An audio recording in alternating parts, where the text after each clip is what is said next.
picture? Well, look, we've gone through the game with the boys and stuff. Look, cannot question the effort of the players. I said afterwards we probably outmuscled a little bit, sort of both sides of the ball, and that's probably a reflection of their experience and age difference at the moment. I think 3 or 4 years older and more experienced than us. And we've identified there was, some opportunities that we didn't take in terms of chances to score, whether we've communicated that in well enough, whether we've scanned and seen those opportunities. So, there were chances for us. So, disappointing in terms of probably the scoreline at the end of the day, but like I said, I can't question the effort of the players that they put in. Some really good defensive sets and some things that we did well in terms of creating. We've just got to be a bit more accurate. They are one, if not the best side in the world, Ireland, at the moment. Those collisions you spoke about after the game, is that a concern, or is that just where you're at the moment? It's just where we're at. Just probably, if I'm honest, look at the two teams when they were warming up, and just probably the size and shape of that full Irish team. I think 17 of the 23 having come from Leinster, so they've got that continuity and consistency. With them as a team, we know what a quality side they are, and in terms of them being together in their preparation, they're probably quite a long way ahead of us at the moment. But like I said, that's something for us to continue to keep working hard on. We perhaps as a nation are blessed with huge specimens, if I can put it like that. But one that's following yourself is Mackenzie Martin came on. He has got that stature, will roll in. So you have a few options in that regard that can come in terms of bulk and size. Yeah, I think some young boys who in the next couple of years are definitely going to learn from some of the experiences that they've had, and it could end up being a big physical forward pack in 12 months or so, and that's just a work in progress for us. This following week now, how do you reflect three defeats? It's not where you want to be. Although you have stressed this is about the long term as well. What's the assessment halfway through the campaign? Yeah, look, Test match rugby is all about winning. It's all about performing. The expectation that we have on ourselves. So, a couple of close games, the first couple of games, and showed some promise, and then we come against probably the best team in the world at the moment. That should have showed probably the difference between where the two sides are at the moment. So we've got an opportunity in the next couple of games to go out there to keep working hard and keep improving, and hopefully the next two games at home we can come away with wins. I have to ask you about Toby Wood's comments yesterday. You mentioned your comments may be viewed as clumsy regarding the region reset and so on. How would you react? Which comments was he referring to? I'm sorry. Which comments was he? From the press conference last week regarding... Were you at that? I wasn't at that because I was travelling to Cork for the the 20s. Okay. But I'm just asking on behalf of my employers, which I have to do.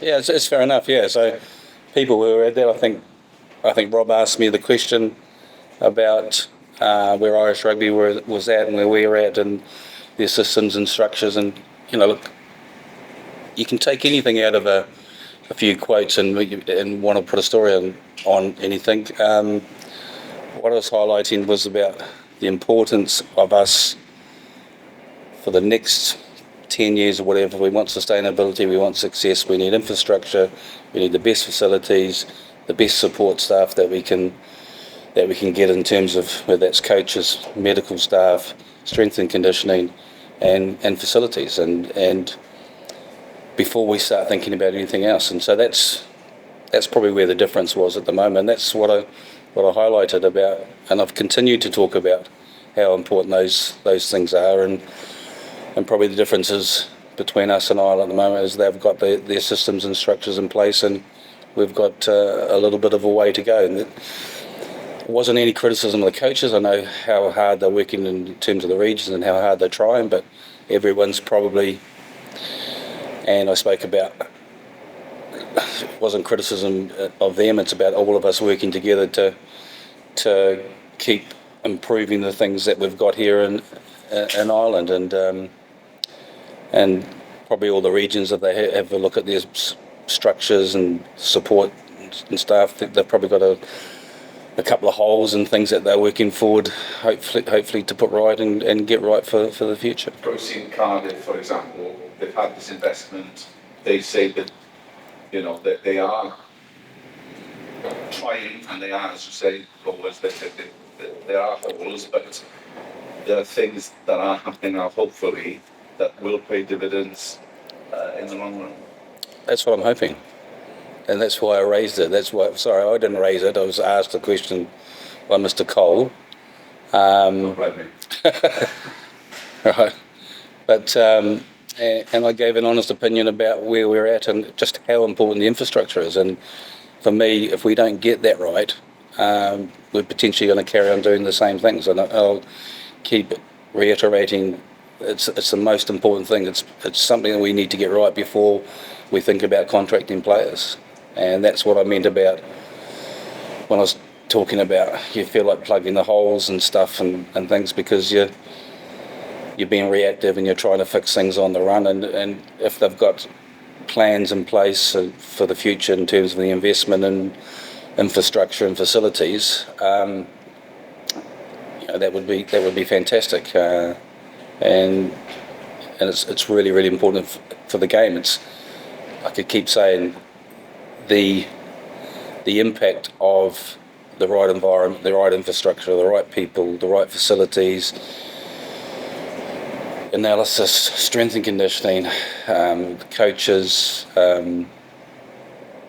medical team, the right nutrition. They're going to have so much more of an impact for us long term than initially than one or two players will do in a squad. So we've just got to make sure that we keep focusing on it. Just a final and the other thing, you know, the pleasing thing for me is that it's raised discussion. At least people are talking about it. And if we don't talk about it, because my concern was if we don't focus on these areas and discuss this, and we carry on doing what we've been doing over the last number of years, then we're going to end up having the same results. All of what you've said there obviously comes at a cost. That the best analysts, the best coaches, the best nutritionists, and so on. Is that even possible when the funding is going down to 4.5 per region next year? Is it feasible as well? I don't know. I'm not too sure what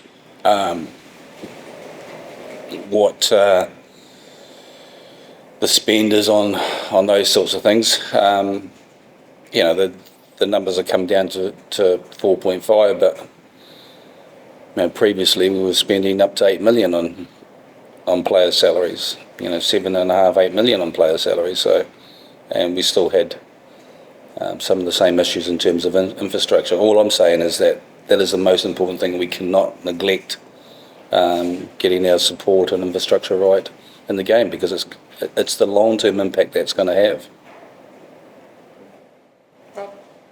Over the last 3 days, every coach has responded very positively to what you had to say. This morning, I finally said, all the things it's done, it's sparked debate. Yeah. And I think that's, you know, whether that was you. Well, the hardest thing about this, Rob, is that the people who are in the room, and I think, yeah, maybe everyone didn't agree with me, but I've spoken about this on a number of occasions. But you can be then a journalist and you can take out bits and pieces and you can create controversy or debate or negativity about some of the comments that I made, and that for me can be a little bit disappointing, because you see that and you see that sort of side and you think, actually, am I better off coming up here and being a mute and not having an opinion and not saying anything, because in that way you don't attract any negative, you know, potentially any negative publicity or people wanting to create controversy. And that is frustrating. We want you to be honest, and that's what you do. I've tried to be, yeah. I've always tried to be. I've always been asked, you know, I've always tried to give an honest answer, or if I've been asked something, give an opinion. It doesn't mean I'm always right, No.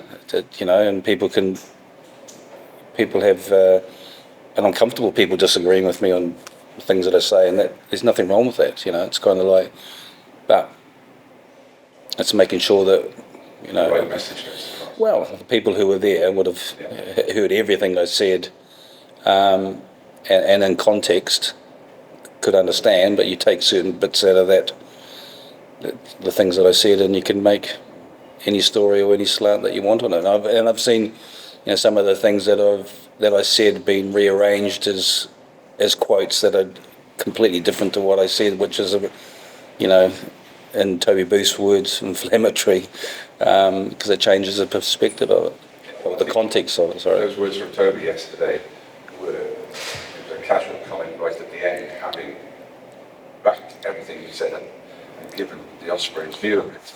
So to that end, and certainly Matt Sherritt gave a great answer the day before, and outlined what they're doing. And it seems as though what he's been able to do now is get his new owners to look down the chain rather than putting a new ball at the top to make sure that this is all correct. Yeah, well, I had a good meeting with Di Flanagan last night, and over a few bits and pieces, and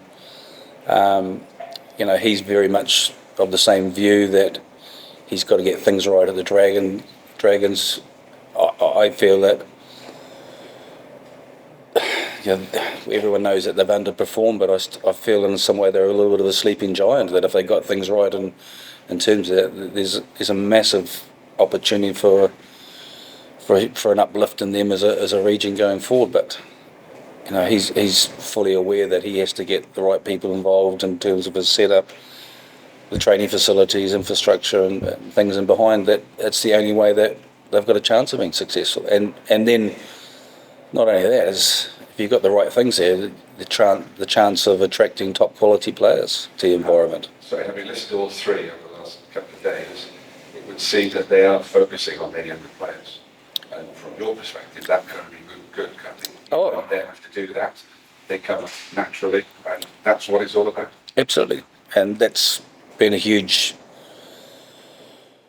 it's been huge for us in terms of we've seen some of those players being exposed that are now part of our squad that you could argue that maybe a few years ago we wouldn't seen a Cam Winnett anywhere near a Cardiff team because of a number, a lot more overseas players or more experienced players, but we've seen some of these younger players getting opportunities. Alex Mann as well being exposed at a younger age. We've got a lot of time for that young Woodman as well at the Dragons. We think he's going to be special, and so there are a huge number of positives about what's happening. And then I think that, like I said, if we've got this chance to reset things, there's a chance to make sure that we do it properly, that we just don't go back to doing some of the things that we've been doing in the past.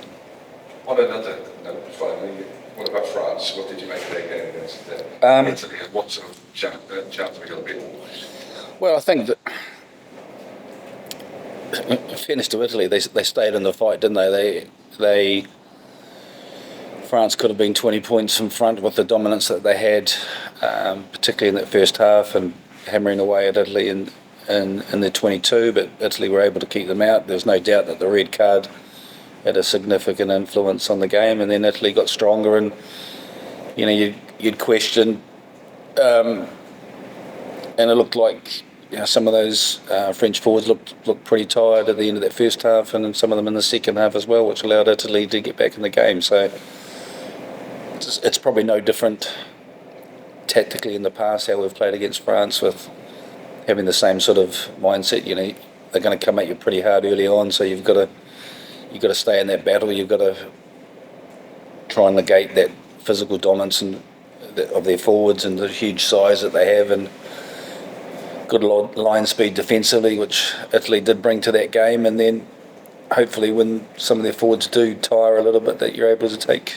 advantage of that. Thank you. Okay, and then we'll finish with Alex. Or do you think it's more than them just losing the ball? Maybe why they're not playing?